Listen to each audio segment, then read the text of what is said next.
Assalamualaikum warahmatullahi wabarakatuh. Perkenalkan, nama saya Rizky Alvani Hidayatul Hikmah, absen 29 dari 10 BDP 1.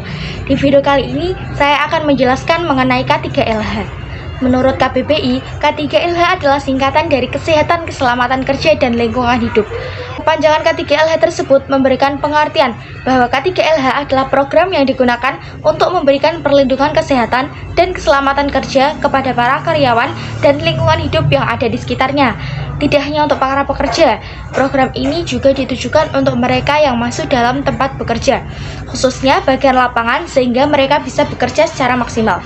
Dengan menggunakan berbagai alat perlindungan diri untuk memudahkan proses kerja, tidak hanya dalam tahap produksi, keamanan kerja untuk karyawan juga harus memenuhi proses distribusi dan lainnya. Sejarah K3LH adalah undang-undang yang dibuat pada tahun 1970 di Indonesia. Ia termasuk dalam Undang-Undang Nomor 1 dan mulai dipakai pada 12 Januari di tahun yang sama. Namun, dalam teknis penggunaannya, program ini baru berjalan di awal tahun 2000-an. Hal tersebut disebabkan belum banyak pihak yang peduli dengan program tersebut. Ditambah dengan pekerja dan pengusaha yang kurang awas dengan berbagai kebijakan yang dibuat oleh pemerintah. Ketika banyak kecelakaan kerja terjadi, banyak pihak yang kemudian baru menggunakan program tersebut untuk memberikan perlindungan diri kepada para pekerja. Standar K3LH di Indonesia. Yang pertama, memberikan fasilitas berupa seragam untuk pekerja selama bekerja. Begitu juga dengan sepatu keselamatan atau alat perlindungan diri untuk keamanan saat bekerja. Yang kedua, memasang atribut K3LH secara lengkap, misalnya peringatan tertulis di samping mesin atau alat lain yang mengingatkan para pekerja untuk selalu sadar dengan keselamatannya. Yang ketiga, ciri-ciri K3LH lainnya adalah memisahkan sampah yang menjadi hasil produksi yang dilakukan oleh perusahaan dengan membedakan sampah organik, non-organik, dan sampah yang berbahaya. Yang keempat, menerapkan sistem K3LH secara berkala dan penuh sesuai dengan prosedur yang telah ditetapkan oleh pemerintah atau lembaga berwenang. Rambu-rambu K3LH di Indonesia. Yang pertama, mengamankan dan memelihara semua jenis bangunan atau alat produksi yang dimiliki oleh lembaga tersebut. Yang kedua, menyesuaikan dan menyempurnakan pengamanan untuk pekerja, sehingga bahaya kecelakaan bisa ditekan sekecil mungkin.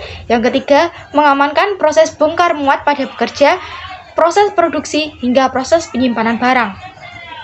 Yang keempat, memperoleh keserasian antara pekerja, sehingga semua bisa bekerja secara seimbang dan baik. Yang kelima, sasaran K3LH adalah pekerja, sehingga pemeliharaan kesehatan, ketertiban, dan kebersihan tempat juga menjadi hal yang penting.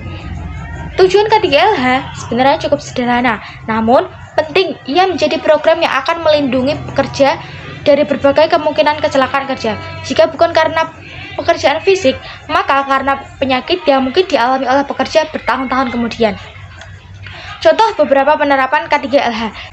Yang pertama, jam operasional kerja yang manusiawi seperti yang tertuang dalam pasal 77 Undang-Undang Nomor 13 tahun 2003 dengan ketentuan jam kerja yakni 40 jam kerja dalam 1 minggu, baik untuk pengaturan 7 jam kerja pada 6 hari kerja maupun 8 jam kerja saat 5 hari kerja. Yang kedua, perawatan mesin dan peralatan kerja secara berkala. Rutin melakukan pengecekan dan evaluasi alat perlengkapan kerja tentunya akan meminimalisir terjadinya kecelakaan kerja saat penggunaan alat tersebut. Yang ketiga, memasang tanda peringatan atau alarm K3LH. Contoh penerapan K3LH yang satu ini cukup penting untuk kesiagaan saat ada bahaya. Contoh K3LH ini bisa kita terapkan dengan memasang stiker peringatan APD atau dengan alarm-alarm pertanda bahaya lainnya. Mungkin hanya itu yang bisa saya jelaskan mengenai K3LH. Semoga bermanfaat bagi kita semua. Saya Rizky Alvani Hidayatul Hikmah. Terima kasih. Mohon maaf apabila ada salah kata. Wallahul muwaffiq ila aqwamit thoriq. Wassalamualaikum warahmatullahi wabarakatuh.